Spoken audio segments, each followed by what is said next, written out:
আউযু বিল্লাহি মিনাশ শাইতানির রাজিম বিসমিল্লাহির রহমানির রহিম। আল্লাহ রাব্বুল আলামিন সূরা ইয়াসিনের ৭৮-৭৯ নম্বর আয়াতে বলেন,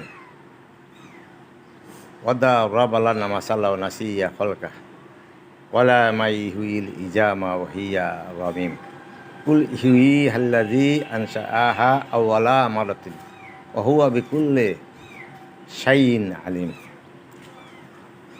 আল্লাহ পাক বলেন, আমার বান্দা আমার সম্পর্কে এক অদ্ভুত কথা বর্ণনা করে, অথচ সে তার নিজের সৃষ্টিকে ভুলে যায়। এরপরে বান্দা বলে, মানুষ যখন মারা যায় অস্থির সমূহ ফসে গলে মিশে যায়, তখন কে জিন্দা করিবে? তখন আল্লাহ রাব্বুল আলামিন আবার বলেন, আমি প্রথমবার সৃষ্টি করেছি, আমি আবার দ্বিতীয়বারও সৃষ্টি করব।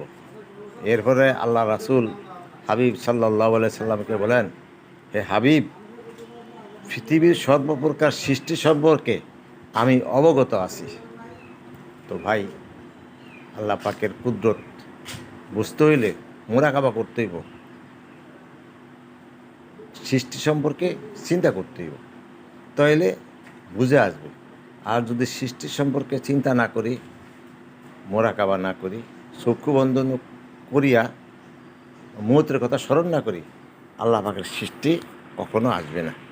আর আল্লাহ পাকের সৃষ্টি সম্পর্কে চিন্তা করলে আল্লাহ পাক বলেন, দুনিয়া ও দুনিয়ার ভিতর যা কিছু আছে সবচেয়ে উত্তম বদলা তার আমলনামায় দিয়ে দেব। আসুন আমরা সবাই মিলে আল্লাহ পাকের ইবাদত করব, রাসূল সুন্নত অনুযায়ী কাজ করব। তো দুইটা কাজ যদি আমরা করতে পারি, আমাদের আর এই ইবাদতে কোনো রকমের শিরক বেদাত থাকবে না। অনেকে কোরআন মানে হাদিস মানে না, অনেকে হাদিস মানে কোরআন মানে না। আর যদিও কিছু মানে, তারপরেও অনুকরণ করতে নিজের মন গড়া করে। তো ভাই, আল্লাহ জান্নাত দিব, জাহান্নামও দিব। যদি জান্নাত জাহান্নামের কথা চিন্তা করি, আল্লাহ যেইভাবে বলছে, রাসূল যেভাবে হুকুম করছে, সাহাবারা যেইভাবে রাসূলের সাথে শিক্ষা কাজগুলো শিখছে, যদি আমরা এরকম করতে পারি, তাহলে আল্লাহ আমাদেরকে কি দিবে? জান্নাত দিবে। আর যদি ওইরকম করতে না পারি, তাহলে আমাদের কপালে জাহান্নাম আছে। এই জন্য জাহান্নাম খুব কঠিন এবং কষ্টের জায়গা।